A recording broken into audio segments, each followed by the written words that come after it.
Assalamualaikum, selamat sore rekan-rekan. Kali ini kita akan mencoba untuk mereview sebuah RPP. Kali ini yang akan direview adalah RPP materi ajar komputer Power Office 1 yang ada di LP3I.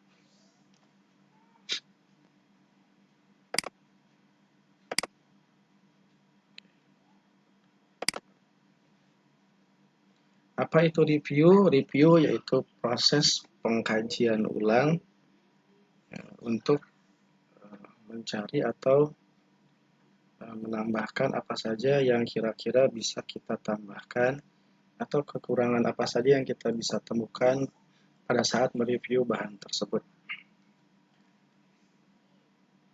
Berdasarkan materi ajar komputer Office 1, di sini yang sudah ada adalah prasyaratnya tidak ada, sifatnya di sini materi ajar teoretik dan praktikum. Berarti ada teorinya dan ada juga prakteknya. Kemudian sarana dan prasarananya itu ada di lab komputer. Kemudian menggunakan PC atau laptop, ada LCD dan ada printernya.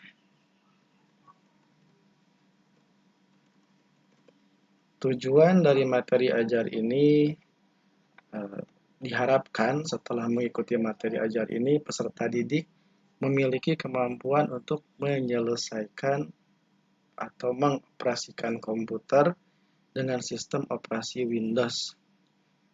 Kemudian mampu berbagai dokumen dengan menggunakan aplikasi Microsoft Word serta memiliki kemampuan membuat materi presentasi dengan menggunakan aplikasi Microsoft PowerPoint.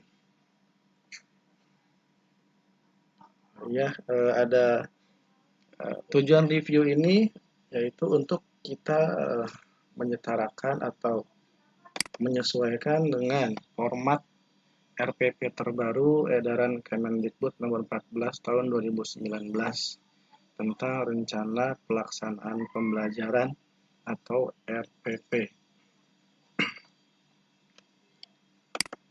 Kalau kita lihat dari formatnya itu sendiri,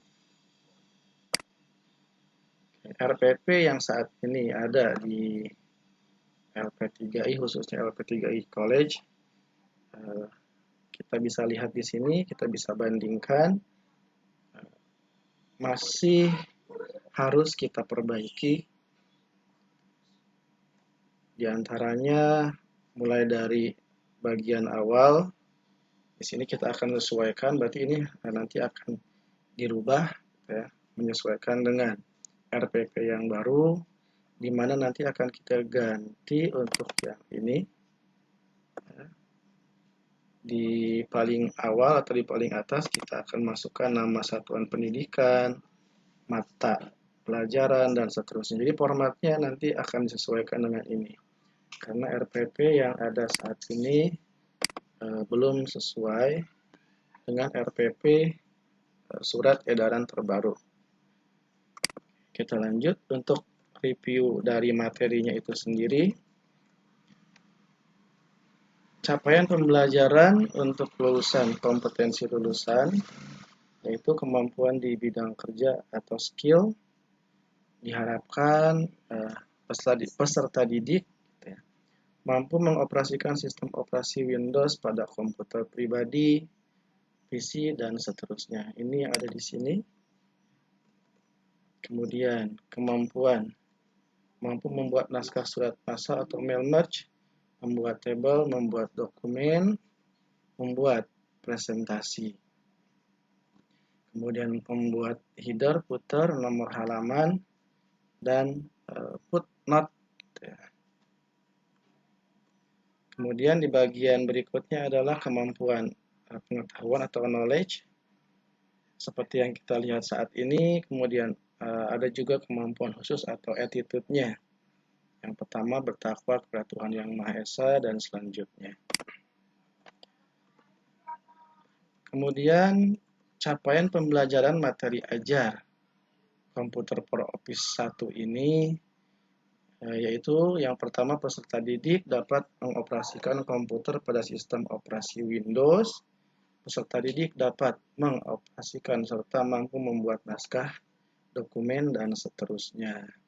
Adapun materi atau bahan kajiannya yang akan dikaji oleh peserta didik yaitu konsep dasar mengoperasikan komputer dengan sistem operasi Windows, eksplorasi folder dan file dalam media penyimpanan data, konsep browsing internet, serta mengirim dan menerima email, dan seterusnya.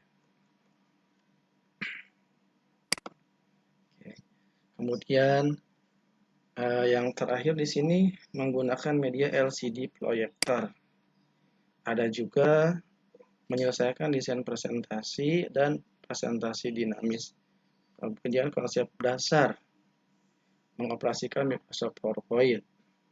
Oke, kalau kita lihat di sini intinya pembelajaran komputer Office 1 ini mencakup dua materi, yaitu ada Microsoft Word dan ada juga PowerPoint.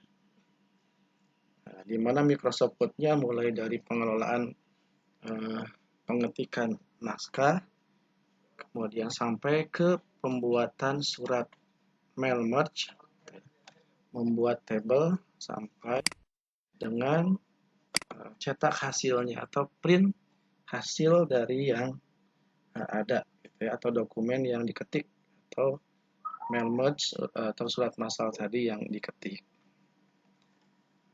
Kemudian kegiatan pembelajarannya ada presentasi, penugasan, serta tanya jawab. Kemudian tugas tagihannya ada tugas tagihan mandiri dan ada tugas tagihan kelompok. Di sini untuk metode penilaian seperti ini, penilaian kinerja hasil praktek, kemudian usaha penyelesaian tugas-tugas, dan seterusnya. Adapun komponen dan bobot penilaian, itu ada formatif, tugas, UTS, serta UAS.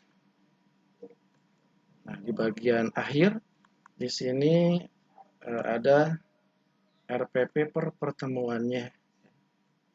Mulai dari pertemuan pertama sampai dengan pertemuan terakhir. Ini digambarkan dengan menggunakan tabel, di mana di pertemuan pertama ada tahap kegiatannya, kemudian kegiatan tenaga pendidik, kegiatan peserta didik, media dan alat pengembangan, estimasi waktu, serta daftar pustaka.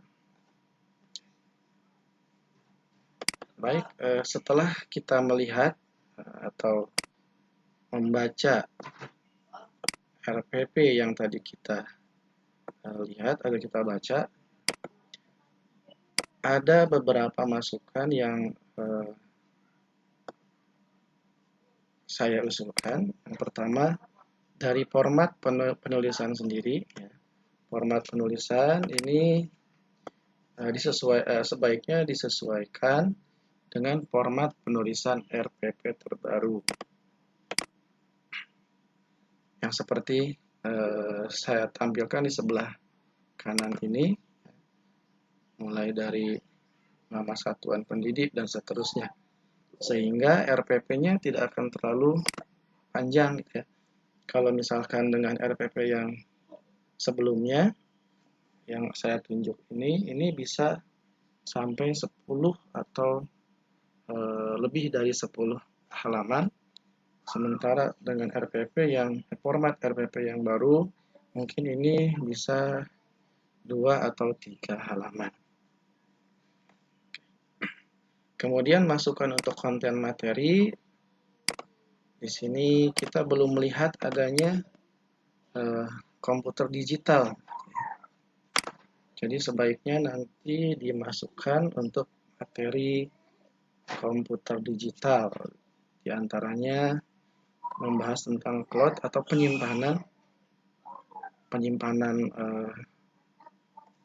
drive, penyimpanan cloud, ya, itu yang bisa dilakukan menyimpan di dalam Google Drive. Jadi setelah kita lihat tadi di sini belum ada konsep untuk penyimpanan secara komputerisasi atau cloud-nya. Jadi sehingga data yang masih kita punya itu hanya tersimpan di dalam komputer desktop saja. Hal itu biasanya mengakibatkan adanya beberapa masalah, diantaranya ketika komputer atau PC yang kita miliki rusak, gitu ya, maka otomatis datanya pun biasanya akan hilang.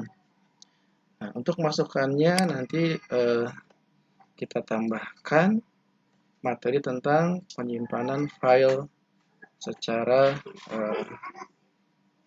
komputer atau secara cloud, ya, yaitu dengan menggunakan fasilitas Google Drive.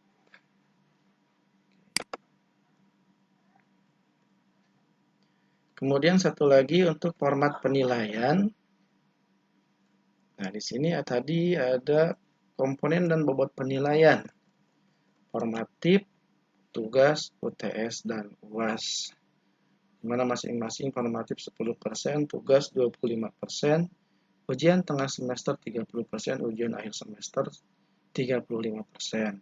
Mungkin bisa juga kita tambahkan komponen untuk penilaian attitude. Nanti bisa kita coba atau diusulkan formatifnya cukup 10%, tugasnya 15%, ditambahkan attitude 10%, ujian tengah semester 30%, serta ujian akhir semester sebesar 50%.